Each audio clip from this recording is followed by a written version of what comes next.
جيو ما كان خيسة ممكن ministeera Itoophiyaa Dr. Abiy Ahmed iddoo ammaa inni dhaabbachaa jiru kana dhufee misooma kana daawwatee dinqisiifatee fakkeenya egeree Itoophiyaa jedhame.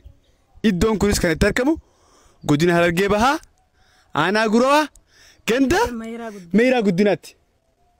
Egaa hojii iddoo kana ji'a kana keessa muummichi ministeera Itoophiyaa Dr. Abiy Ahmed dhufee iddoo kanatti hojii kana arra Chaayinaan hojiileen isaan misooma isaan hojjetan sulula isaan hojjetan meetira 3.2 kan fagaatu dhaabbatu kanaan dura akka isaan birattu akka hojjetamin kan ifa ba'u Itoophiyaa keessa Harargeetti hojiin kun hojjetamuun isaa dinqiidhaa fi hojii mataa nama qabachiisu waan raajii addaati. Obboleettiin teenya na cinaatti argamtuuni aanaa kanatti ganda marga guddinaa kanatti hawaasummaa hojjetti hojii kana muummichi akkamitti argee hojiin kunoo yeroo hagamii fudhate hektaara meeqarra jira meeqarra waa lamas dinuu jedhe. Tole ani Sa'aadaa Bibaarin jaama itti gaafatamtu waajjira hawaasummaa ganda Meeyiraa Guddinaati. Hojii misooma sululaa kuni inisheetiivii mootummaan keenya gad diriirse keessaa isa tokko kan uummanni illee jaalalaa fi gurmaa'insa isaatiin wal afeeree asirratti dalagaa ture ta'uu isaati.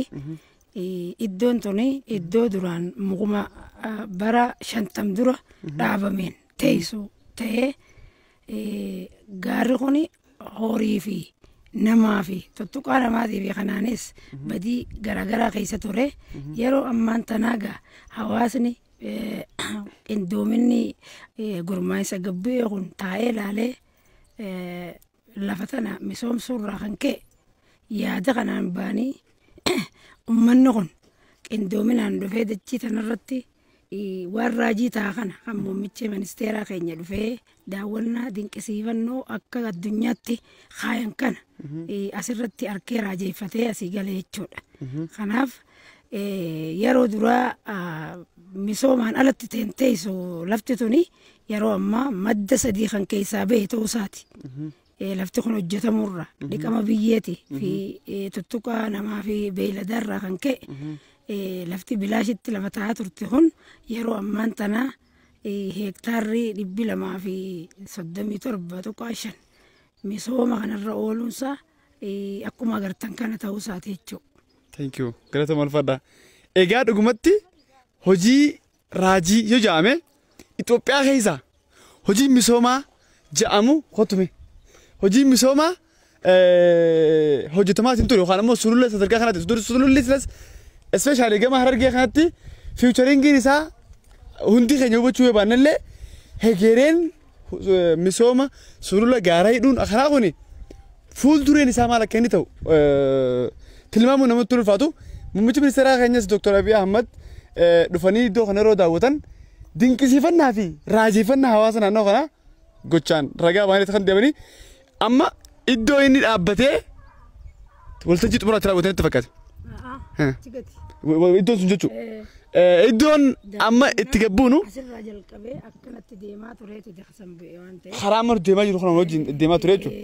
Isa dabalatee bulchiinsa godina Harargee Bahaa kabajamoo aadde Miskii Mahammad fi inni daandii kana wal qabatanii hogguu deeman daawwachuu ture.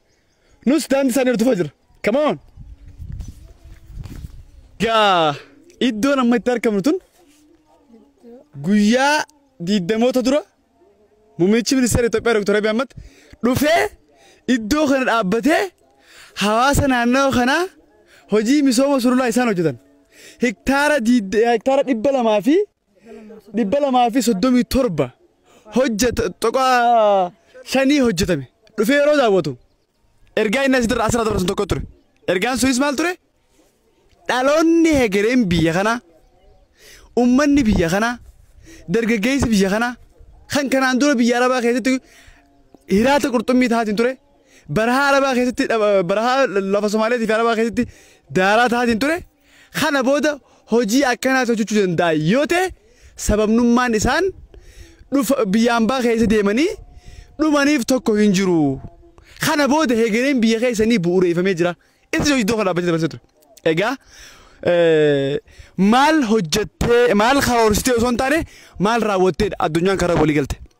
Kabajamoon bulchaa aanaa guraa obbo Jaafar Abdishaadha. Dhugumatti nama cimaa fi muuxannoo hooggansaa galteef. Kana yeroo hin jiru I have to full reason. Hojii hojjetame kana dhiibbaa godhee muummichi ministeeraa iddoo kana akka dhufuuf riippoortii gaate kan amansiisaa ta'e bulchiinsa godinaatiif dhiyeesse bulchiinsa godinaa riippoortii godhanii muummichi ministeeraa iddoo kana dhufuun cimina Harargeetis cimina Oromiyaatis cimina Itoophiyaatis agarsiisa.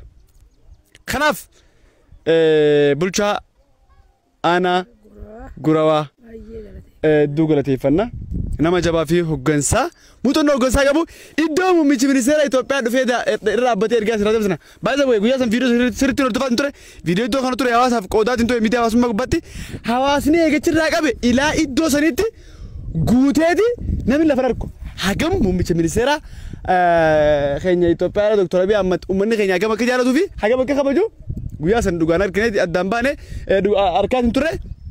Arraanis egaa iddoo san dhufeen ergaa san dabarsaatiin jira obboleettiin teenya itti waajjira hawaasummaadhaa gandaa gurawaa keessa ganda kanatti itti meeraa guddinaa kanatti itti gaafatamtu waajjira hawaasummaati. Isinillee dubartii jabduudha isii wajjin misooma kana daawwachaa jirra. Caasaaleen hooggansaa aanaa gurawaa hundi keessan dalaydaniitu yaa hojjechaa jirtu. Isii hojjetaniif galatoomuu qabdan. Ammoo hojii manaa guddoo isin irra jira. Muummichi ministeeraa iddoo kana dhufee aanaa gurawaa dhufee hojii iddoo kana harkee dhufee jechuun xiyyeeffannoon isin irra deebi'ee jira. Kana yeroo hin jiru maybe ji'a shan irraa dhufuu mala maaltu waggaa irraa dhufuu mala. Gaafas iddoon kun maalirra jirti waan jiru itti yaaduun gaafas osoo hin taane dhimma gaafa muummichi ministeera Itoophiyaa deebi'ee dhufu itti yaaduun keessa nama. Muummichi ministeeraa miti. Koree godina dhufanta, Oromiyaa dhufanta, federaalaa dhufanta. Iddoon kaleessa muummichi ministeeraaf baay'ee way opportunitiin akkana yeroo hunda deebi'een rakkatu. Carraan akkana muummichi ministeeraa iddoo jirtu dhufee iddoo keetti hojii daawwachuun waan hin jirre kanaaf hojii kana hedduu dinqisiifannee hedduu jaalannee haaluma kanaan cimaadha jabaadhaa itti fayyachuu barbaanna. Thank you. Galatooma alfadha. Ambulaan keenya maal jedhaate ture seeti. Bara dabreegaa sulula kana hojjetanii. Bara dabree makiinaa finnee jirra. Bara nammoo xayyaara finnaa jeetitti seene otannoo fi murannoodhaan. Jalqaba yeroo inni hojii sululaa kanatti seennu bara dabre konkolaataa finnee jirra. Bara nammoo xayyaara finnaa jeetti seene.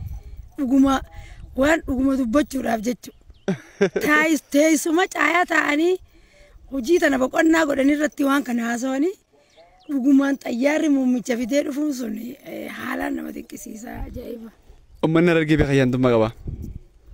Baay'ee Islaamaa keessatti jechuun maali waa tilmaamuun akka waa raaguun haraami maal sin jaan haraam sheekan haasuusan achumatti qabaati hin jiru wanti akkasii. Oromoon ganamaan ayyaantummaa qaba. That's it. Oromoon ganamaan ayyaantummaa qaba. Uummanni iddoo kana uummanni naannoo kana uummanni naannoo guraa kuni gaafa jalqabbiin isaanii hojii kana jalqaban kanaan dura waggaa dabre makiinaadhaatu iddoo kana dhufee misooma keenya galatooma nuun jedhe kana meefes akkanattis kana meef arrammoo xayyaara bakka kana fiduu qabnaa jaan helikoophitarii muummicha ministeera Itoophiyaa Dr. Abiy Ahmed dhufees dubbe maal kanaala ayyaantummaan keenya itti fufa wanni fadaafu malee. Thank you. Sulula kanaaf yeroo bara duraaniif yeroo duraatiif makiinaa asirra finnee turre amma immoo barana hawaasa keenya walii gallee eega makiinaa finnee booda xayyaara finnee qophoofne ammas kanaan boodatti finnee kana caalaa mul'ifnaadha qophii qabna nuti amma hawaasa.